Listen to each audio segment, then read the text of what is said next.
నమస్తే, నేను ప్రశాంత్. తాజాగా ట్రంప్ కొత్త నిర్ణయాలు ఎలాంటివి తీసుకున్నాడు? సో ఈ నిర్ణయాలను బట్టి మరి ఎంతమంది భారతీయులు ఇప్పుడు రివర్స్ రాబోతున్నారు?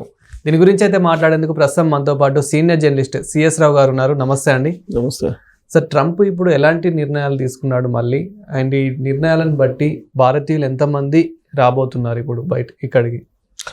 గ్రీన్ కార్డ్ ఉన్నా, H1B వీసా ఉన్నా, స్టూడెంట్స్ వీసా ఉన్నా, ఏ వీసా ఉన్నా కొత్త రూల్ లేటెస్ట్గా తీసుకొచ్చారు. ఏంటి ఆ లేటెస్ట్గా తీసుకొచ్చినటువంటి రూల్ అంటే, మీరు ఎప్పుడైనా సరే బయటికి వెళ్తే, బహిరంగ ప్రదేశాలకు వెళ్ళినప్పుడు ఖచ్చితంగా మీకున్నటువంటి ఈ కార్డ్స్ ఏవైతే ఉన్నాయో, గ్రీన్ కార్డ్ కానీ లేదంటే H1B కానీ, వీటిని ఖచ్చితంగా తీసుకెళ్ళాలి, తోటే ఉంచుకోవాలి. ఒకటి. రెండు, చాలామంది ఏం చేస్తుంటారంటే రెన్యువల్ చేసుకోరు. రెన్యువల్ చేసుకొని వాళ్ళు ఉన్నారు. వాళ్ళు దొరికినా కానీ వీసా పర్మనెంట్గా రద్దు చేస్తాము అనేది తాజాగా తీసుకున్నటువంటి చట్టంలో ఉన్నటువంటి ఒక రూలు. రెండు ఏంటంటే, 18 సంవత్సరాలు నిండినటువంటి వాళ్ళు ఖచ్చితంగా సిటిజన్షిప్ తీసుకోవాలి. అక్కడ ఆ పిల్లలు సిటిజన్షిప్ తీసుకొని వాళ్ళు చాలామంది ఉన్నారు. ఒకవేళ తీసుకున్నా దాన్ని రెన్యువల్ చేయనటువంటి వాళ్ళు ఉన్నారు. వాళ్ళు రెన్యువల్ చేసుకోవాలి అనేది ఇంకొక రూలు. ఇక 14 ఇయర్స్ లోపల ఉండేటువంటి వాళ్ళు ఉన్నారు. 14 ఇయర్స్ దాటినటువంటి వాళ్ళు, వాళ్ళకు ఒక రూల్ ఉంది అక్కడ. 14 ఇయర్స్ దాటినటువంటి వాళ్ళు రెన్యువల్ చేసుకోవాలి. రెన్యువల్ చేసుకోవడానికి ఏప్రిల్ 14 నుంచి టైం ఇచ్చింది. మంత్ ఎండింగ్ వరకు టైం ఇచ్చింది. ఈ లోపల కనుక రెన్యువల్ చేయించుకోకపోతే భారీగా ఫైన్ విధించబోతున్నారు. ఆల్మోస్ట్ $4,500 ఫైన్ వేస్తానని చెప్తున్నారు. మొత్తం టోటల్గా మన ఇండియన్స్ 50 లక్షల మంది, 54 లక్షల మంది దాకా ఉన్నారు అనేది ఒక అంచనా అమెరికాలో. ఈ 50 లక్షల మంది గ్రీన్ కార్డ్ హోల్డర్స్, లేకపోతే H1B, H4, స్టూడెంట్స్ వీసాను, లేదంటే బిజినెస్ వీసాను, వీటి మీద వెళ్ళుంటారు. వీళ్ళు ఇర్రెగ్యులర్గా ఉన్నటువంటి వాళ్ళు దాదాపుగా 3 లక్షల పైన ఉన్నారు అనేది ఒక అంచనా. ప్రభుత్వం, అక్కడ ఉంటే అమెరికా ప్రభుత్వం అంచనా వేస్తుంది. ఇది చట్టవిరుద్ధంగా. ఇర్రెగ్యులారిటీస్ ఉండేవాళ్ళు, ఈ ఇర్రెగ్యులారిటీస్ ఉండేటువంటి వాళ్ళు 20% ఉన్నారు అంటున్నారు. అంటే 50 లక్షలు 20%, దాదాపు 10 లక్షల మంది ఇర్రెగ్యులారిటీస్ తోటి ఉన్నారు అని. అంటే చట్టానికి విరుద్ధంగా ఉండేటువంటి వాళ్ళు ఒక 3 లక్షల మంది ఉన్నారని చెప్పి తెలిసారు. ఇర్రెగ్యులారిటీస్ అంటే ఏంటి? ఆన్ టైంలో మీరు రెన్యువల్ చేసుకోకపోవటం, మీ వీసాని రెన్యువల్ చేసుకోకపోవటం, లేదా మీకున్నటువంటి సోషల్ సెక్యూరిటీ కార్డు నెంబర్ని రెన్యువల్ చేసుకోకపోవడం, ఇవన్నీ కూడా ఇర్రెగ్యులారిటీస్ కింద వస్తాయి. వీళ్ళు ఒక 10 లక్షల మంది ఉన్నారు. 10 లక్షలు ప్లస్ 3 లక్షలు, 13 లక్షల మంది. అంటే 50 లక్షల మందిలో దాదాపు 13 లక్షల మంది ఇర్రెగ్యులారిటీస్ తోటి ఉన్నారు అనేది ఇప్పుడు ట్రంప్ ప్రభుత్వం ఆల్మోస్ట్ ఐడెంటిఫై చేసింది. బహిరంగ ప్రదేశాలకు వెళ్ళినప్పుడు వీళ్ళని వేటాడుతున్నారు. ఒకటి. రెండు, 30 రోజుల మించి ఎవరైనా సరే అక్కడ ఉంటే, ఏ వీసా వాళ్ళు అయినా సరే 30 డేస్ తర్వాత కనుక ఉంటే రెన్యువల్ చేసుకోవాలి. జనరల్గా ఒకసారి విజిట్కి వెళ్తే కనుక అక్కడ 6 మంత్స్ ఏదో టైం ఇస్తారు. విజిటింగ్ వీసా అయితే 6 మంత్స్ అని, లేదంటే ఐ వీసా జర్నలిస్టులకు ఇచ్చేది అనేది 5 ఇయర్స్ అని, అంటే రకరకాలుగా ఉంటాయి.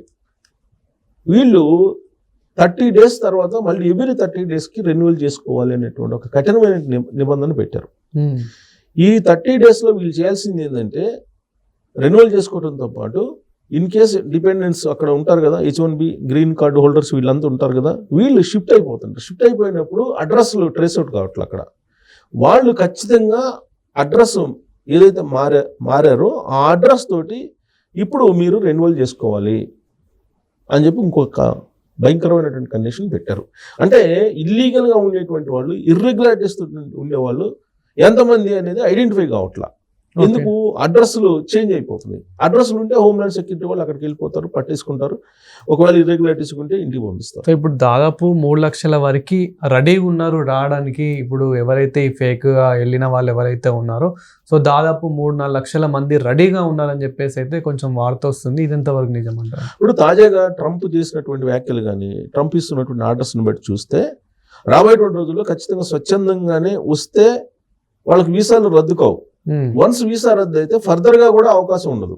ఇప్పుడు ట్రంప్ ఉన్నంత వరకు ఈ స్ట్రిక్ట్ ఉంటుంది. ఈ చట్టాన్ని ఇంప్లిమెంట్ చేస్తున్నారు. కొత్త చట్టం ఏం తీసుకురావట్లేదు ట్రంప్. ఇది చాలా మంది గమనించాల్సిన అంశం. చట్టాన్ని ఇంప్లిమెంట్ చేస్తున్నారు. ఇప్పటి వరకు అమెరికాలో ఉండేటువంటి చట్టాలు పూర్తి స్థాయిలో ఇంప్లిమెంట్ కానందువలన అక్కడ ఇల్లీగల్ ఇమిగ్రెంట్స్ ఉండిపోయారు. ఆ ఇల్లీగల్ ఇమిగ్రెంట్స్ ఎంతమంది ఉన్నారని అంటే దాదాపు 30 లక్షల మంది పైగా ఉన్నారని చెప్పి చెప్తున్నారు. ఓవరాల్గా ఇండియన్ ఎన్ఆర్ఐలు కాకుండా ఓవరాల్గా అమెరికాలో ఉండేటువంటి వాళ్ళు. మరి వీళ్ళందరినీ ఏరివేయాలి అని అంటే అంత చిన్న విషయం కాదు. బట్ వాళ్ళందరూ కూడా ఆ రోజు నుంచి ఫస్ట్ నుంచి కూడా చట్టం తన పని తాను చేసుకుని పోయి చట్ట ప్రకారం కనుక పనిచేసినట్టయితే వీళ్ళు ఉండేవాళ్ళు కాదు. ఇప్పటి వరకు ఏంటంటే అమెరికన్ చట్టాలు 100% ఇంప్లిమెంట్ కాలా. దాంతో ఇప్పుడు ఏంటి ఒక అలజడి, ట్రంప్ వచ్చి ఏదో చేసేస్తున్నాడు, ట్రంప్ వచ్చి కొత్త చట్టాలు తీసుకొస్తున్నారు అనేటువంటి ఒక ప్రచారం అయితే వెళ్ళిపోయింది వరల్డ్ వైడ్.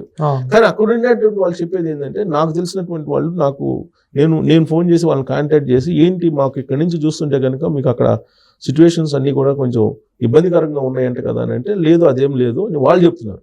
ఎవరు పర్ఫెక్ట్గా ఉన్నవాళ్ళు. ఇప్పుడు H1B బేస్ మీద ఉన్నటువంటి వాళ్ళు వాళ్ళకి కొన్ని నామ్స్ ఉంటాయి. ఆ నామ్స్ ప్రకారం నువ్వు రెన్యువల్ చేసుకోవాలి, నీ కంపెనీకి సంబంధించిన అప్డేట్స్ ఇవ్వాలి, నీ అడ్రస్ ప్రూఫ్స్ ఇవ్వాలి. తర్వాత ఇప్పటి వరకు ఏంటి H1B ఉంది కదా అని చెప్పేసి ఆ కోడ్ ఒకటి తీసుకొని వీళ్ళు ట్రావెల్ చేస్తూ ఉంటారు. ఇప్పుడు అలా కాదు, మొత్తం ఒరిజినల్స్ పెట్టుకొని ట్రావెల్ చేయాలి. మీరు ఎక్కడికైనా వెళ్ళండి. గ్రీన్ కార్డు ఉన్నా ఏ తరహా వీసా ఉన్నా కానీ మీరు గ్రీన్ కార్డు ఉన్నంత మాత్రాన మీరు అమెరికా పౌరులు కాదు, శాశ్వత పౌరులు కాదని చెప్పాడు కదా అమెరికా ఉపాధ్యక్షుడు. సో కాబట్టి జేడీ వాన్స్ చెప్పాడు కదా. కాబట్టి ఏ వీసా ఉన్నప్పటికీ మీతోటి దాన్ని క్యారీ చేయాల్సిందే. ఇది క్యారీ చేయకపోతే కనుక ఇమీడియట్గా మీ వీసా రద్దు అయిపోతుంది. ఇర్రెగ్యులారిటీస్ ఉన్నా వీసా రద్దు అవుతుంది. అప్డేట్ లేకపోయినా వీసా రద్దు అవుతుంది. అప్డేట్ లేకపోయినా వీసా రద్దు అవుతుంది. ఇక ఎలాగూ చట్టానికి విరుద్ధంగా ఉంటే ఎలాగూ శాశ్వతంగా రద్దు చేస్తారు.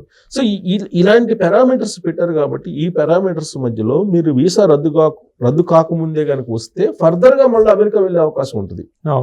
ఏది రిలాక్సేషన్ ఏదన్నా ఇస్తున్నప్పుడు ట్రంప్ దిగిపోయిన తర్వాత ఇప్పుడు రిపబ్లికన్స్ అధికారంలో ఉన్నారు, రేపు డెమోక్రాట్స్ రావచ్చు, వచ్చినప్పుడు కొంత రిలాక్సేషన్ ఉంది, అప్పుడు వెళ్ళొచ్చు.